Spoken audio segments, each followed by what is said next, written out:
정부 부처 가운데 하나인데 이제 거기에 계셨던 고위직 이런 분들이 나중에 뭐 은행으로 가실 수도 있고요.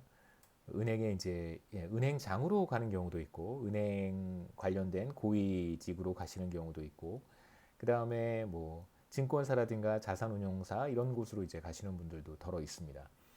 뭐 다른 관련된 부처들도 마찬가지입니다. 뭐 한국전력 같은 경우에 임원들 보면 대부분이 다 대부분이라고 또 말하면 또 문제가 있고요. 적지 않은 숫자의 한국은행 임원들이 전직 관료들이고요. 뭐 이런 다양한 형태. 그래서 이제 한전 같은 경우에 뭔가 경영상의 어려움이 있거나 혹은 과도하게 사실 이제 뭐 어느 정도 민영화되었다고는 하지만 정부의 가이드라인으로부터 이제 벗어나기는 어렵기 때문에 사실 한전 입장에서도 매우 이제 경영하는 것이 쉽지 않을 거라는 생각은 드는데요.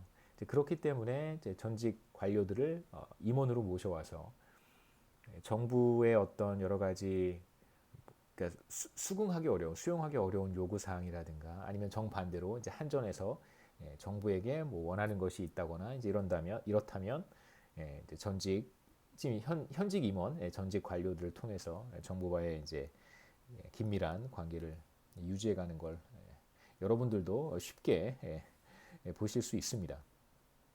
그래서 본사를 수도에 이렇게 둔다든가 그래서 중앙부처라든가 국회의원들 더 자주 만날 수 있으면 좋을 거고요. 그 다음에 공무원들과 정치인들을 보다 자주 만나기 위해서 로비도 하고 뭐 필요하다면 네, 이런 얘기까지 하긴 좀 그렇지만 우리나라에서는 쉽지 않겠지만 다른 나라에서는 이제 뇌물도 제공을 하고요. 그다음에 이제 말씀드렸듯이 전직 고위 관료들을 회사의 임원으로 모셔오는 그런 일들도 개도국에서는 굉장히 많이 이루어지고 있습니다.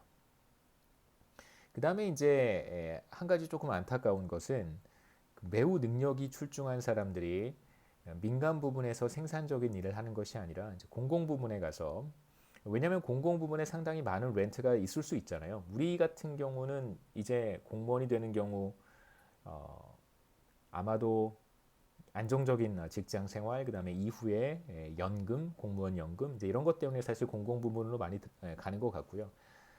개도국 같은 경우에는 사실 퍼블릭 섹터에 있게 되면 지금 제가 얘기했던 이런 렌트가 사실 적지 않기 때문에 이런 렌트를 추구하기 위해서 민간 부분에서 일하는 것보다 퍼블릭 섹터에서 일했을 때 사실 더 많은 리턴을 얻을 수 있다면 사람들이 능력 있는 사람들이 개인적인 사실 선택의 문제이기 때문에 퍼블릭 섹터로 갈 가능성도 굉장히 높습니다. 사실 퍼블릭 섹터라고 하는 것은 기본적인 퍼블릭 서비스를 제공하는 부문이기 때문에 사실 퍼블릭 섹터에서 어떤 생산적인 역할을 기대하는 것은 좀 넌센스라고 할 수 있겠죠. 정부가 무슨 생산적인 일을 할 수 있겠습니까? 다만 이제 최근에 또 이렇게 보면 로스쿨 가는 분들이 이제 좀 있는데요. 로스쿨 가서 뭐 법조인이 되거나 혹은 뭐 변호사가 되거나 혹은 기업의 뭐 법무팀에 들어가서 이제 기업 관련된 소송이라든가 특허라든가 이런 것들을 이제 뭐 평가하고 그리고 또 소송이 걸리면 뭐 이제 그런 문제들을 또 해결하고 로펌이랑 같이 해결하고 이런 일들을 좀 하면 참 좋겠는데 로스쿨 나와서 또 정치를 하시는 분들이 있어요.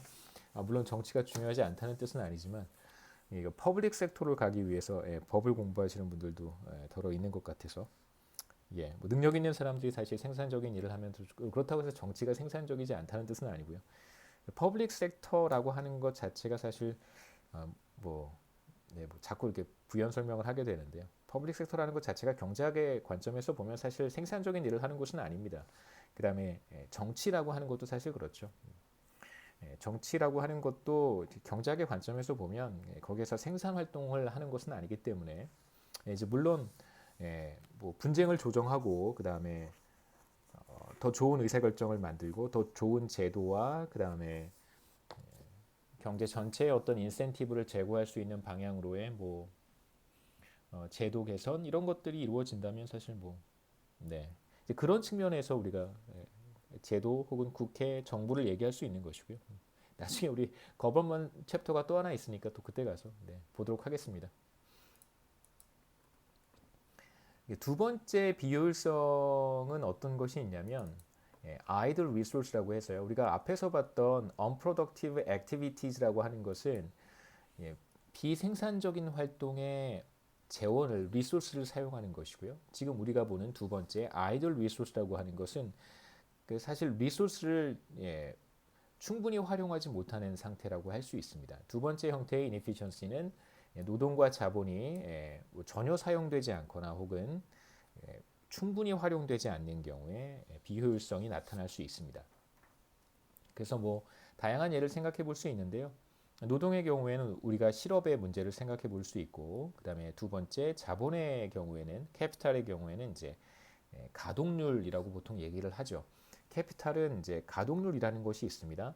실제로 데이터를 통해서 우리가 가동률을 확인해 볼 수 있는데 설비가 뭐 어떤 기업을 생각하셔도 좋고요. 국가 경제 전체를 생각하셔도 좋습니다. 자본 설비가 100% 활용이 되었는지 아니면 뭐 80% 활용이 되었는지 가동률이 80%인지 90%인지 이런 지표들이 실제로 존재합니다.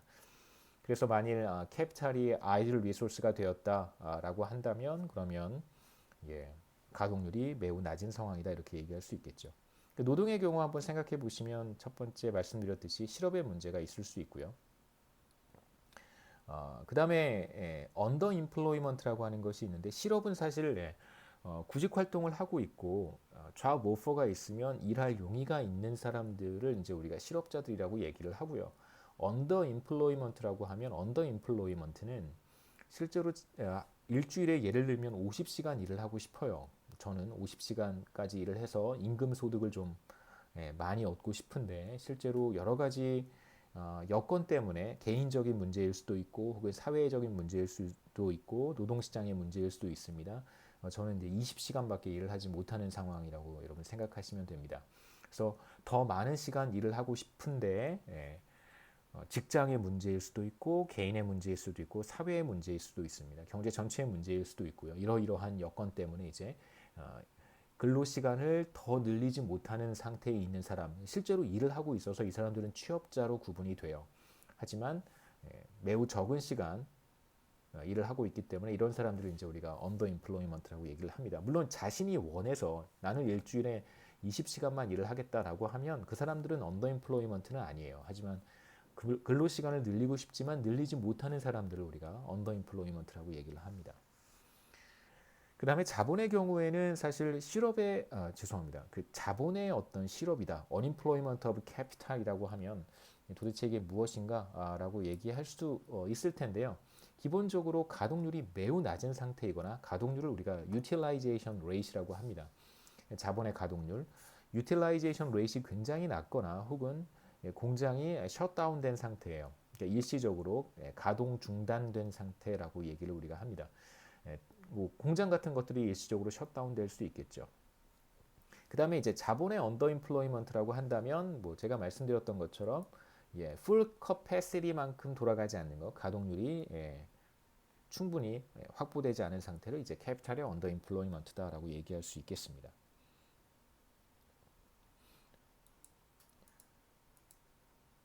사실 뭐 신흥국이라든가 혹은 개도국에서 문제가 되는 것은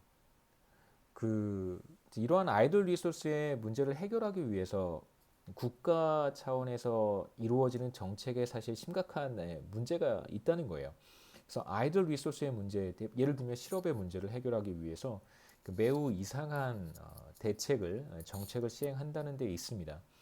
그래서 보통 이제 공공기관이라든가 이제 국영기업, 우리로 하면 사실 뭐 공공기관이라고 볼 수 있는데요. 국가에 의해서 국가 소유, 국가에 의해서 운영이 되는 그런 국영기업을 생각해 볼 수 있는데 그런 국영기업이라든가 공공기관에서 대량으로 고용을 하는 거예요. 불필요하게. 그러니까 각 기업마다 필요한 인력이 있잖아요. 우리는 사실 경제학 원론부터 과연 이제 얼마만큼의 사람을 채용해야 되는가 이런 의사결정들을 수도 없이 무수히 반복해서 사실 학습을 하는데 실제로 이제 잘못 이루어지고 있는 상황이라고 할 수 있겠죠.